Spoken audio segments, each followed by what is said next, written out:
Hello everyone. Welcome to my channel. Please subscribe and keep watching more details. GH Spoilers Weekly Update October 6 to 10th. Cupid Lucas, Portia's life changes, Ronnie and Michael bond. General Hospital spoilers are in for the week of October 6, 2025. Fans can expect Lucas Jones, Van Hansis, to play matchmaker. Portia Robinson, Brooke Kerr, gets life-changing news. Plus, Veronica Ronnie Bard, Erica Slezak, and Michael Corinthos, Rory Gibson, bond. Keep reading and let's talk about what is coming up in the ABC soap opera. Ronnie Bard and Michael Corinthos bond. Let's start off with Ronnie, who seems to be making a lot of fast connections in Port Charles. The woman literally just got to town on the day of Monica Quartermain's, Leslie Charlson, funeral service. Then, she got to know Sonny Corinthos, Maurice Bernard. Next, Ronnie bonds with Michael and then shares scenes with Carly Spencer, Laura Wright, as well. Then, expect Ronnie to crash Monica's will reading. When the woman says she's supposed to be there, Ned Quartermain, Wally Kurth, won't know what to say. Portia Robinson's life changes. Over with Portia, she receives life-changing news. This could be that she's pregnant with Isaiah Gannon's, Sarandie Wilson, baby. It could also have something to do with Drew Kane, Cameron Matheson, or maybe even her career. Jason Morgan versus Britt Westbourne. General Hospital spoilers for the week of October 6 reveal that people are suspicious of Britt Westbourne, Kelly Thibault, trying to stop James West, Gary James Fuller, from meeting Nathan West, Ryan Pavey. Britt tried to cover, but it was weak. Next, expect Jason Morgan, Steve Burton, to demand answers from Britt about James and Nathan. Week of October 6, 2025. Fans will also see Jocelyn Jacks, Eden McCoy, return to town.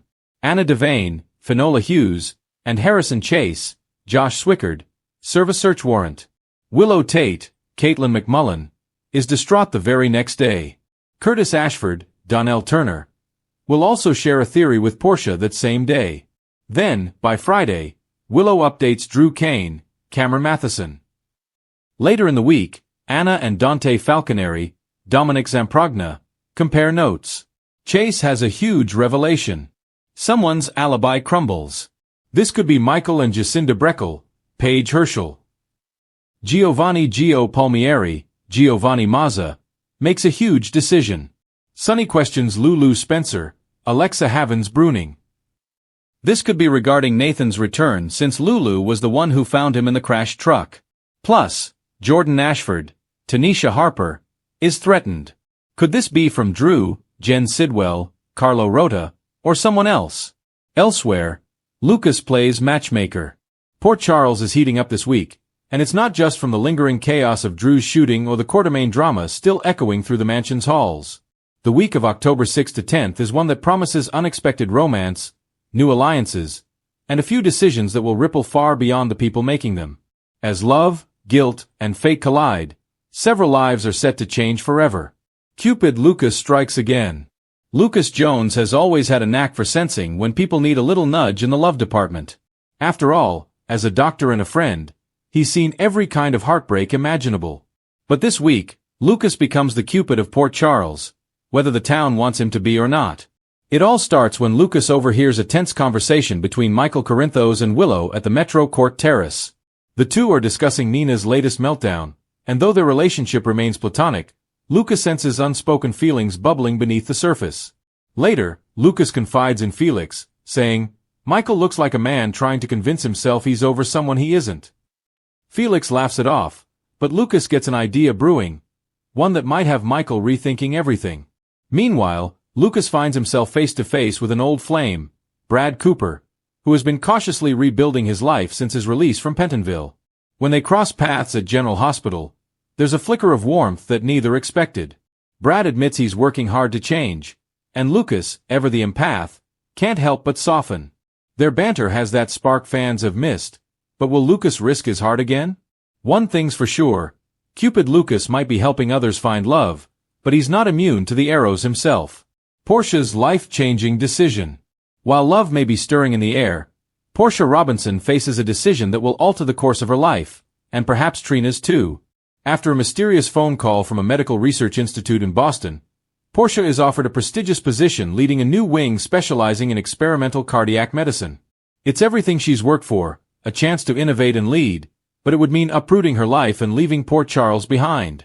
Curtis, still adjusting to life after his surgery and rehabilitation, is supportive but visibly uneasy. He doesn't want Portia to give up her dream, but he's terrified that distance will undo the fragile progress they've made. Trina, on the other hand, is torn. She doesn't want her mother to feel trapped, but the thought of losing her support system again sends her reeling. When Portia visits the hospital chapel for clarity, she runs into Elizabeth Weber, who offers wise counsel from her own experiences. "You can't save everyone, Portia," Liz says softly. "Sometimes the only person you're meant to save is yourself." That moment hits hard. By week's end, Portia makes a surprising announcement that leaves everyone speechless. And it's not the choice anyone expected. Rumors swirl that Portia may not be leaving after all, but rather bringing her research to Port Charles, with the help of an unlikely investor connected to the Quartermaines. Could this new chapter put Portia on a collision course with the hospital's power players, and perhaps a certain ambitious doctor who's been lurking in the background? Ronnie and Michael's unexpected bond. In one of the week's most surprising developments, Ronnie D'Angelo, the sharp, no-nonsense PCPD officer who recently returned to town, finds himself crossing paths with Michael in a way that neither man becomes increasingly involved in Drew's investigation. The tension between him and the police reaches a breaking point. Ronnie, who's been tasked with managing community outreach following the Quartermaine Foundation's donation scandal, approaches Michael about working together to organize a charity event for victims of violent crime. Michael initially declines, viewing it as damage control for the PCPD's image, but something in Ronnie's tone gives him pause. The two men, both carrying the weight of complicated pasts, Ronnie's years undercover, Michael's haunted family legacy, find unexpected common ground. Over drinks at Charlie's pub, Ronnie opens up about his own troubled relationship with his father, drawing eerie parallels to Michael's struggles with Sonny. "You ever feel like you're living your father's story instead of your own?" Ronnie asks quietly. Michael nods. "Every day."